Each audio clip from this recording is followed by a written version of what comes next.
Single-family homes under fire? The city of Royal Oak is considering a controversial change tonight that some say will threaten single-family neighborhoods.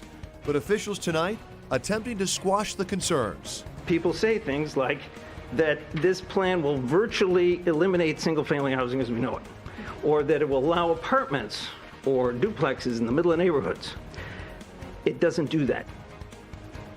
Some residents don't like the master plan proposal that does not include single-family homes. Instead, it calls for more diverse housing options. The master plan states more options will help drive down housing costs by building up the supply, but still some of the community aren't buying it. Our Pamela Osborne was at tonight's meeting. Pamela, I understand the commission walked out at the start of public comment.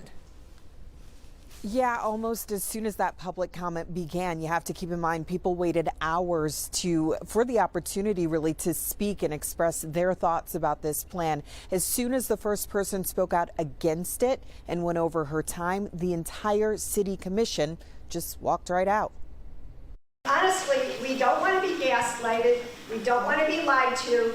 If single family is going to remain in the master plan, just put it back in. After council walked out, residents started discussing their concerns amongst themselves. Those behind the proposal say now and in the coming years, Royal Oak will need more housing, and allowing for a variety of multifamily housing units like condos, apartments, and townhomes could meet the needs of a changing demographic. But not everyone is on board. We talked to some residents prior to the meeting. They had the feeling city leaders had already made up their minds. But here's what they wanted those decision makers to hear in public comments.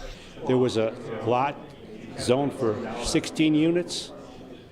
They changed the zoning.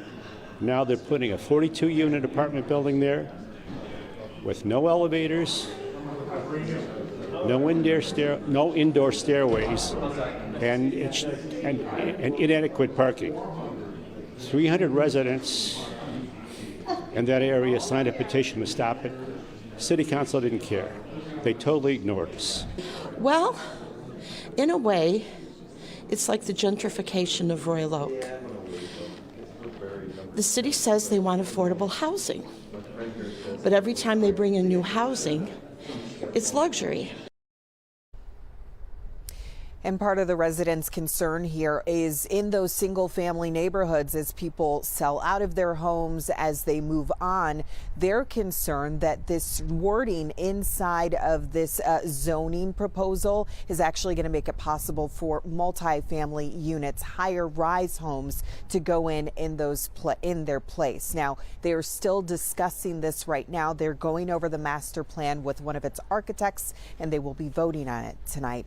Reporting live in Royal Oak, I'm Pamela Osborne, Local 4. Hopefully the lines of communication can stay open and everybody can get on the same page when it comes to this. Pamela, thank you.